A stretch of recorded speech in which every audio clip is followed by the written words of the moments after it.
Hello guys, welcome back to my YouTube channel. তো আজি মই লৈ আহিছো আমাৰ ঘৰৰে ফ্ৰেছ মেংগোৰে বনোৱা আইচক্ৰীম। তো ভিডিঅ'টো লাষ্টলৈকে চাই থাকিব। আৰু এয়া মই মেংগো গিটা এনেকৈ টুকুৰা কৰি কাটি লৈছো আৰু দেখিছেনে মেংগো গিটা অলপো পোকে ধৰা নহয়। আমাৰ ঘৰৰে মেংগো হয় যেহেতু আৰু খাবলৈও খুব ধুনীয়া।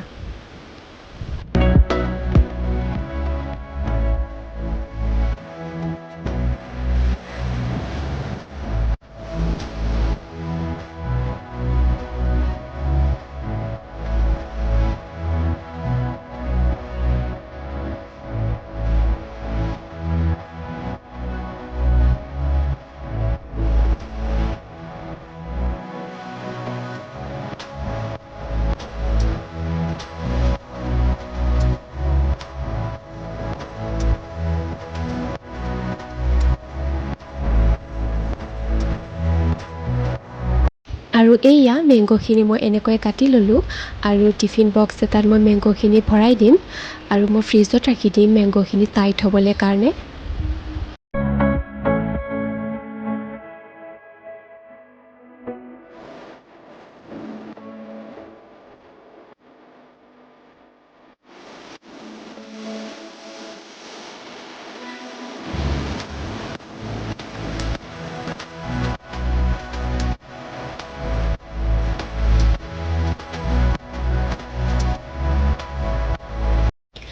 আৰু মেংগোখিনি টাইট হোৱাৰ লগতে মই এনেকৈ গৰম কৰা গাখীৰ অলপ লৈ লৈছোঁ আৰু গাখীৰখিনি মই ইয়াতে অলপ কৰি ঢালি দিম। গাখীৰখিনি আইচ বনিব লাগিব যিহেতু মেংগো আইচক্ৰীম বনাবৰ বাবে। চ' গাখীৰখিনি আৰু মেংগোখিনি মই 4-5 ঘণ্টাৰ কাৰণে মই ফ্ৰিজত ৰাখি দিম।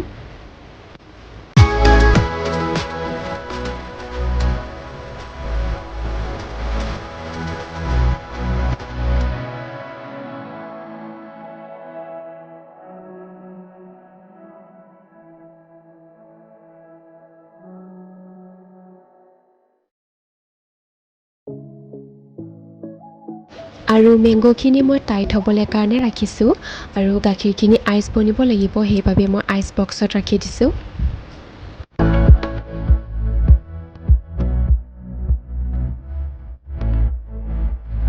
আৰু এইয়া গাখীৰখিনি দেখিছেনে কি ধুনীয়াকৈ আইচ বনি গৈছে আৰু ইফালে মেংগোখিনিও ধুনীয়াকৈ টাইট হৈ গৈছে।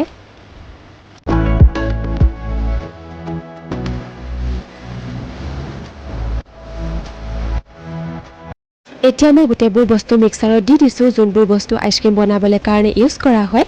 মেংগোখিনি দি দিছোঁ আৰু গাখীৰৰ লগত বনোৱা আইচৰ টুকুৰাকেইটাও দি দিছোঁ আৰু চেনি মই মিক্সাৰত মাৰি পাউডাৰ বনাই লৈছিলোঁ সেয়া মই আধা কাপ দিছোঁ আৰু মিল্ক পাউডাৰ আধা কাপ দিছোঁ আৰু আমাৰ ঘৰৰে গাখীৰৰ সৰ বনাই লৈছিলোঁ সেয়া মই অলপ দি দিছোঁ আৰু এইখিনি মই এতিয়া গুড়ি কৰি ল'ম।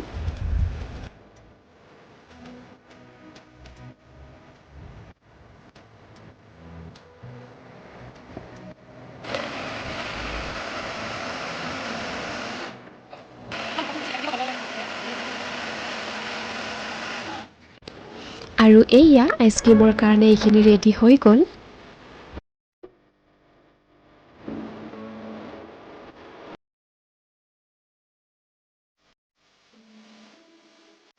আৰু এতিয়া মই গোটেইখিনি বস্তু টিফিন বক্সটোত ঢালি দিছোঁ আৰু ইয়াৰ ওপৰত মই আকৌ মেংগো অলপ দি দিম।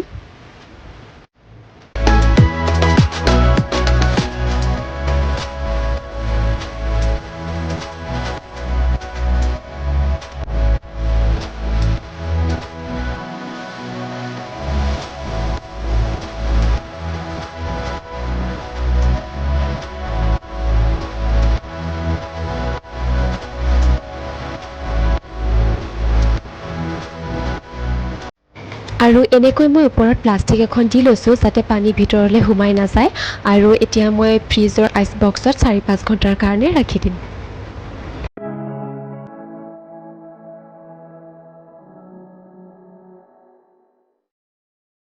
আৰু এইয়া 4-5 ঘণ্টাৰ পাছত মই উলিয়াই আনিলোঁ মোৰ আইচক্ৰীম ৰেডি হৈ গৈছে।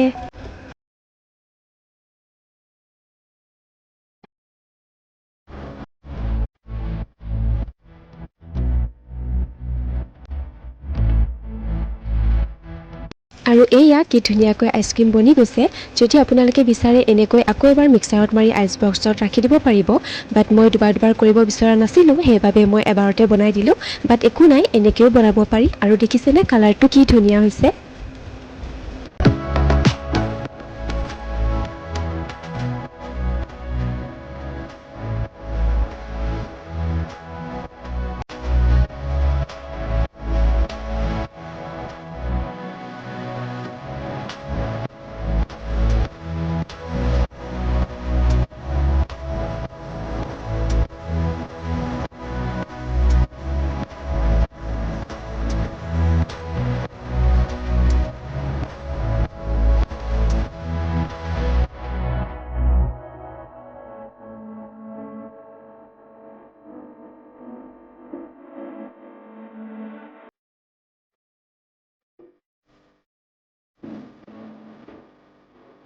আৰু এয়াই আছিল মোৰ আজিৰ মেংগো আইচক্ৰীম।